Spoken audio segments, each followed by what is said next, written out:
Assalamualaikum Cak Husaini. Waalaikumsalam warahmatullahi wabarakatuh. Teman kecomannya, pada kesempatan kali ini kita akan menguraikan lagi secara detail untuk kali ini proses penjodohan. Proses penjodohan ini ya mungkin ya seperti yang disampaikan kemarin-kemarin itu ya mudah-mudah sulit. Kemarin sudah kami jelaskan tentang pemilihan bibit yang bagus ya, baik betina, baik jantan maupun betina. Nah, untuk proses penjodohan perlu saya tekankan adalah untuk jantan maupun betina itu harus sudah siap. Jadi harus sudah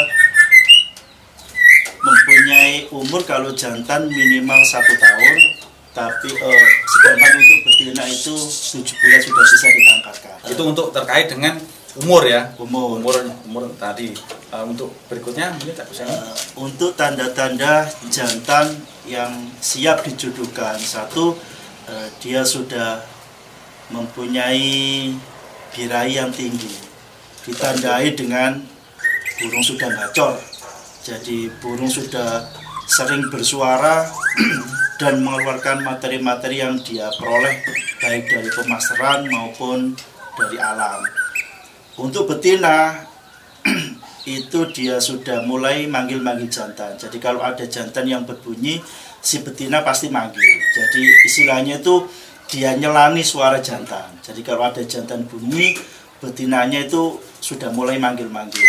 Itu tanda-tanda untuk jantan maupun betina yang sudah siap ditangkapkan. Kalau dua itu sudah ada di dalam si burung, kemudian kita lakukan proses penjodohan. Pertama adalah kita siapkan sangkar soliter, sangkar gantung untuk burung. Jadi kalau sudah disiapkan 2 kandang dengan burung yang jantan betina terpisah, baru kita dekatkan. Jadi antara jantan dan betina kita dekatkan, kita tunggu dari reaksi kedua burung itu. Oh gitu. Kalau burung itu sudah dikatakan sudah mau berjodoh, itu ditandai dengan si jantan akan berdekatan dengan betina pada waktu tidur. Jadi kalau jantan dan betina sudah mendekat dalam waktu tidur, dalam tidur sudah berdekatan, itu sudah bisa dikatakan mulai berjodoh. Oh, iya. Tapi itu katakanlah itu udah kira-kira ya 75% lah ya. Masih 50. Oh, masih 50. Masih 50. Oh, masih 50. Ya, masih 50% itu. Oh iya. Jadi gitu ya. Jadi nanti kandang pejantan kandang sendiri, betina kandang sendiri didekatkan. Kalau pas posisi tidur itu kata jantan betina udah berdekatan gini, itu ciri-cirinya udah 50% kira-kira. Sudah. Oh gitu. Ya. Tapi itu Cak Husaini, kenapa sih kok harus itu dipisahkan gitu? Maksudnya kok penjodohannya tuh kok harus jantan kandang sendiri, betina kandang sendiri? Itu kalau seandainya langsung dua-duanya taruh di kandang itu gimana? Gini ya, burung murai batu itu burung yang mempunyai teritorial tinggi di alamnya.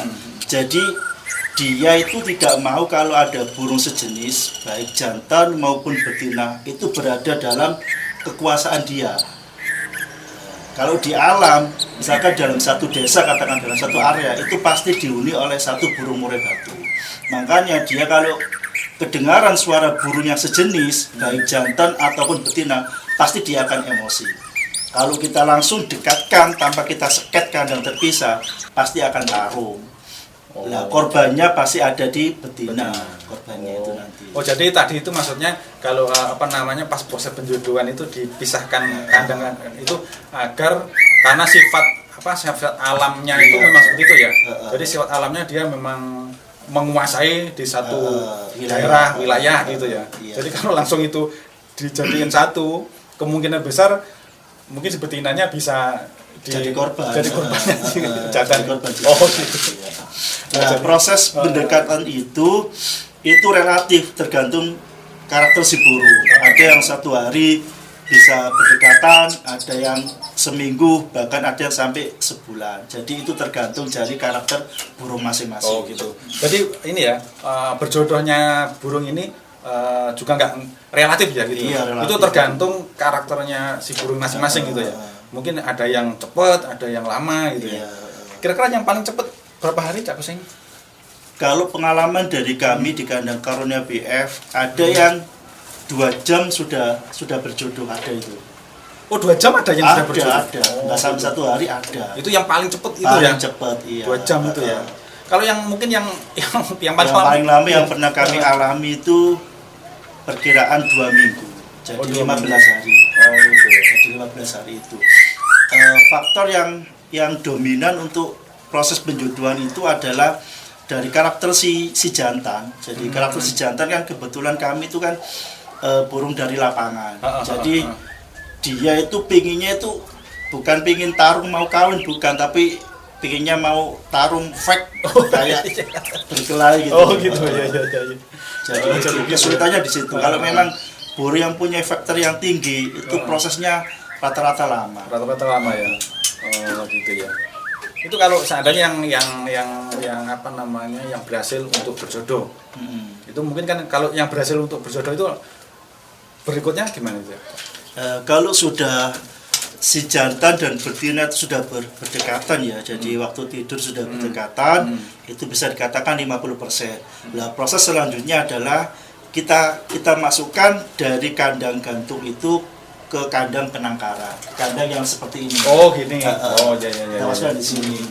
Yang pertama yang perlu kita masukkan dulu adalah si betina. Oh gitu. Kita masukkan dulu si betina.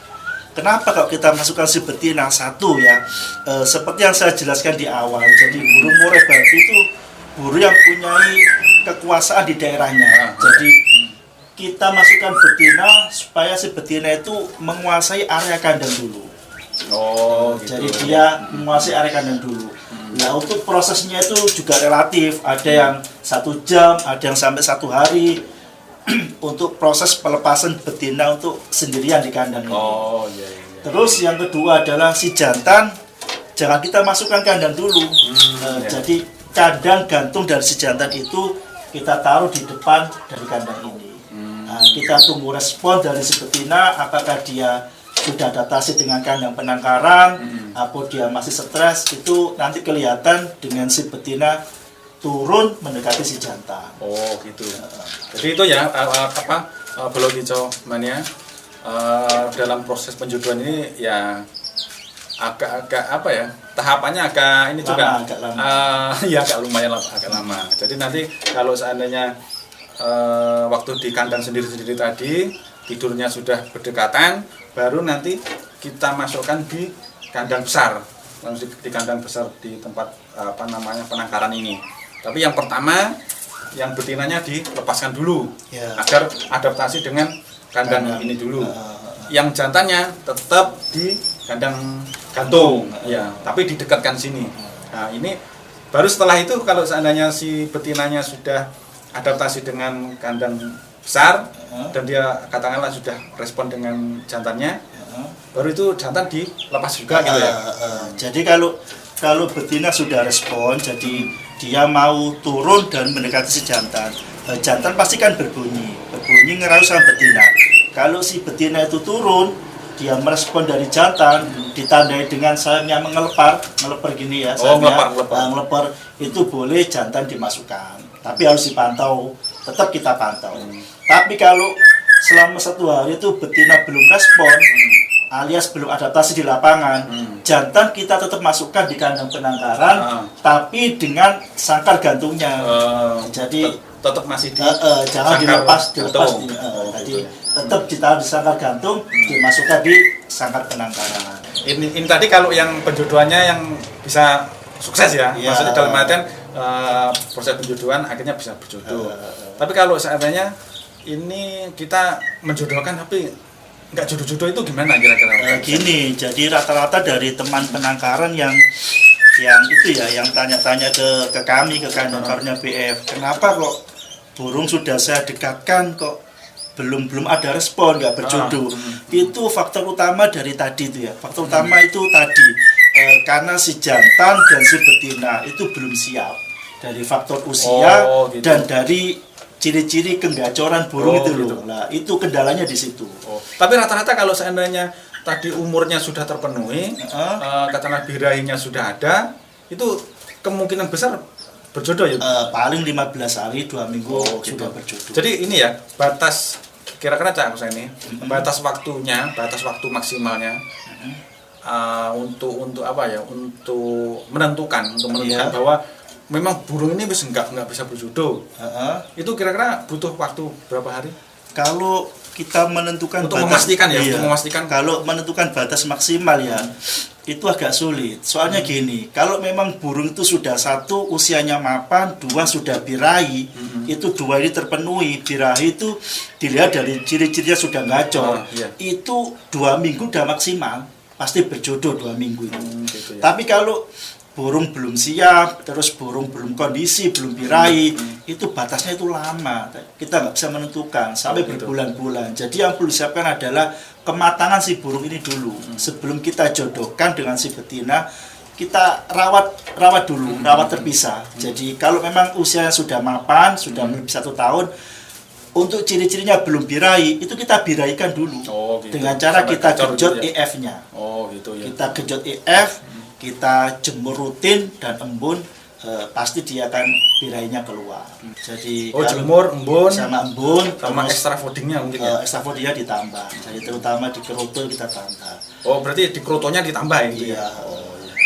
Kerotonya ditambah, jemur, rutin jemur sama embun.